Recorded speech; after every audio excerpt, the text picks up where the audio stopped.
मुल्क के पार्लिमानी इंतखाबात करीब आ रहे हैं, जिसके साथ ही टिकटों के दावेदारों में भारी इजाफा देखा जा रहा है। कर्नाटका में बेंगलुरु सेंट्रल कॉन्स्टिट्यूएंसी में माइनॉरिटीज़ की तादाद ज़्यादा है। यहाँ पर माइनॉरिटीज़ को टिकट दिया जाता है। बेंगलुरु सेंट्रल कॉन्स्टिट्यूएंसी से कई माइनॉरिटीज़ के कैंडिडेट्स ने कांग्रेस हाईकमान को अपने एप्लीकेशंस भेजे हैं। एक एस्पिरेंट हमारे साथ हैं, सलमा ताज, जो कि समाजी कारकुन हैं, और ये उम्मीद लगाए बैठी हैं कि कांग्रेस की हाईकमान इन्हें बेंगलुरु सेंट्रल कॉन्स्टिट्यूएंसी से फाइट करने के लिए टिकट देगी। मैडम, आपने एमपी कॉन्स्टिट्यूएंसी से रिप्रेजेंटेशन के लिए एप्लीकेशन दिया है, एमपी बनना चाहती हैं। आपके मुताबिक एक मेंबर ऑफ पार्लियामेंट जो होता है उसके रोल्स एंड रिस्पॉन्सिबिलिटीज क्या होते हैं? वीकनेस क्या है, कैसा मैं बढ़ा सकती, कैसा आदमी के लिए, पब्लिक के लिए क्या लेस ले लगा सकती, रोड्स का रंदे, रेलवेज का रंदे, हॉस्पिटल्स, गवर्नमेंट हॉस्पिटल्स का रंदे, एजुकेशन का रंदे, माइनॉरिटी पीपल्स कितना सफर और उसका रंदे, कम से कम उधर बात कर ले को हमें उधर से पार्लियामेंट से ले लगा सकती। बेंगलुरु सेंट्रल में पिछले 3 टर्म्स से अभी तीसरा टर्म चल रहा है। भारतीय जनता पार्टी के हैं पीसी मोहन, एमपी हैं, वो रिप्रेजेंट करते हैं बेंगलुरु सेंट्रल कॉन्स्टिट्यूएंसी। आप उनका परफॉर्मेंस कैसे देखते हैं? उसका जवाब कुछ नहीं है। कई तो आज तक पब्लिक उन्हें कौन एमपी कर कुछ मालूम नहीं है। इधर लॉट ऑफ प्रॉब्लम सेंट्रल का तो अब तक पीसी मोहन सर 3 बार जीत को है। अब तक पार्लियामेंट में जाको एक बार भी बेंगलुरु के बारे में आवाज उठाया नहीं। कोविड टाइम में रंदे कभी भी उन्हें आवाज उठाया नहीं। एक बार पार्लियामेंट में खड़ को बात कर कभी देख को नहीं है। आपकी क्या स्ट्रेंथ है? कैसे आप अपने आप को दावेदार पेश कर रही हैं? कैसे आप इलेक्शन जीतेंगी अगर टिकट मिलता है? हर एक ब्रिज में पानी का प्रॉब्लम है। हर एक जगह बारिश आए तो मुश्किल होती है आदमी के लिए। फिर होटल्स ज्यादा है, ये रोड स्ट्रीट इसका ज्यादा है, बहुत प्रॉब्लम्स है। This is the biggest city. इधर क्या चाहिए? सहूलत बराबर रहना। नहीं मैम, ये जो सहूलतें हैं, सैनिटेशन हो, सड़कें हो, लाइट्स वगैरह हो, ये सब तो एमएलए का, कॉर्पोरेशन का काम है। आप एज एन एमपी क्या करेंगे? As a MP, I should get more this thing for education and education के लिए, महिला के लिए, स्पेशली महिला से खाली हमारा मोदी साहब बोले पकड़ा बेच को हे करो कर को, कितने की कंपनियां, हजारों का करोड़ों कंपनियां क्लोज हो को है। तो आपके पास क्या आइडिया है एम्प्लॉयमेंट जनरेट करने का? एम्प्लॉयमेंट जनरेट करना कहीं का तो वो बात कर ले। आइडिया क्या है मैम? आइडिया का तो पहले महिला के लिए नहीं, इनको एजुकेशन नहीं रहती, एजुकेशन नहीं रहने वाले को, लेडीज को एक गवर्नमेंट्स का लिए, बाद में यूथ के लिए, यूथ का बल्ला की ये कंपनी साको है, उसे ऐसा कंपनी ले ला को इधर काम दे सकती। हमारा कांग्रेस पार्टी आने का बाद बस फ्री देखो है, ये पूरा फैसिलिटीज कितने की महिला के वास्ते कर को है। सो फ्री बस और फ्री मेट्रो भी है दिल्ली में।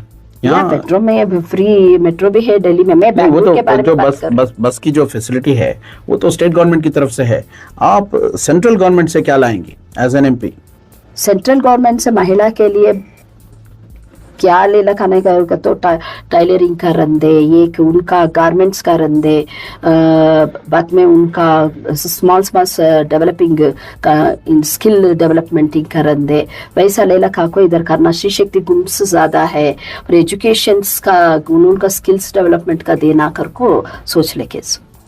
अगर टिकट मिलता है, आप कंटेस्ट करती हैं, तो आपका विजन क्या है बेंगलुरु सेंट्रल के लिए? कई का तो ये जमाने में हर एक चीज महंगा पड़ को है, हर एक चीज को जीएसटी डाल को है। तो इन माइनॉरिटीज को डाउन ट्रॉडन कहा जा रहा है, मार्जिनलाइज्ड कहा जा रहा है। यहाँ पर ना सेंट्रल गवर्नमेंट की स्कीमें ठीक से पहुंचती हैं, ना ही स्टेट गवर्नमेंट की स्कीमें पहुंचती हैं। तो ऐसे में आपका क्या आइडिया है, क्या करेंगे इन माइनॉरिटीज के लिए आप एज एन एमपी? या शादी का ये वो भी कैंसिल कर को है। माइनॉरिटी में क्या क्या स्कीम्स आको है, बीजेपी आने का बाद पूरा totally it is cancelled. BJP वाले टारगेट करते सो खाली मुसलमान की औरत केवल इसमें टारगेट करती हिजाब का टारगेट करे, बाद में कॉलेजेंस को इसको टारगेट करे, बाद में शादी का तलाक के बारे में टारगेट करे, ऐसा टारगेट कर ले कि चारी। उसके बाद तो कांग्रेस ने क्या किया मैम? सीएम सिद्धरामैया ने प्रॉमिस किया, कैंसिल करी नहीं किया मैम, वापस ले लिया, अपना स्टेटमेंट वापस ले लिया, कहा कि स्टिल अंडर कंसिडरेशन। आपने कौन सा मुस्लिम औरतों के हिजाब के लिए किया? नहीं, हिजाब के लिए उन्होंने हिजाब वापस लेको है कर कुछ बोले सुनो, मगर फिर नहीं बोले ना वैसा उनको है। हाँ, जब उनको पूछा गया कि हिजाब का आप कब ऑर्डर वापस लेंगे, उन्होंने कहा वापस नहीं लिया है, अभी हम सोच रहे हैं। पूरा हमारा सिद्धरामैया सर आज तक करते से औरत को दिल जीतना को, तो एक औरत कुछ एमपी का सीट दिए तो एक औरत जीत लेकर आती, सोशल वर्कर को है। तो आपको क्या लगता है कि कांग्रेस आपको टिकट देगी? क्या कितनी परसेंट उम्मीद है? मैं ट्राई करने में क्या भी ये नहीं है, ट्राई कर रही, वो हाईकमांड डिसीजन है। 30 साल से मैं कांग्रेस में काम कर रही हूँ, बूथ लेवल से आज तक कर रही हूँ। मैं क्या बोल रही हूँ तो एक कार्यकर्ता को दे देखो तो मैं लड़की हूँ, मैं लड़ सकती हूँ कर को स्लोगन ले लगा है हमारे प्रियंका मैम। आज तक गारंटियां क्या देखो है, पूरा औरत के लिए देखो है, सो एटलीस्ट 33% औरत के लिए कांग्रेस की आप बात कर रहे हैं। पूरे कैबिनेट में सिर्फ एक औरत मिनिस्टर है, क्या रिप्रेजेंटेशन है? ये क्या जस्टिफाइड है बताइए आप? अब पूछ रही ना मैं, अब तक पूछने वाला नहीं थे, अब मैं पूछ नहीं। इन्हीं कर्नाटका में एटलीस्ट एक 6 औरत को 25 में एक 6 औरत को औरत को देन दे कार्यकर्ता को, मैं कर को नहीं है, मुझे देना कर को नहीं है, सब औरत ट्राई कर रही, कौन ट्राई कर रही उनको देन दे, औरत भी बाहर आन दे, एटलीस्ट एक 33%, not even 30%, 12% let them give. बहुत बहुत शुक्रिया। हम बात कर रहे थे सलमा ताज से, एक समाजी कारकुन हैं, कांग्रेस से जुड़ी हुई हैं, एक तवील मुद्दत से कांग्रेस पार्टी की खिदमत कर रही हैं। अब बेंगलुरु सेंट्रल कॉन्स्टिट्यूंसी से दावेदार हैं, एस्पिरेंट हैं टिकट के। वो रोशनी डाल रहे थे बेंगलुरु पार्लियामेंट्री कॉन्स्टिट्यूंसी के मसाइल को लेकर और उनका क्या विजन है इस कॉन्स्टिट्यूंसी को लेकर। रफीक जब्बार, ईटीवी भारत, बेंगलुरु।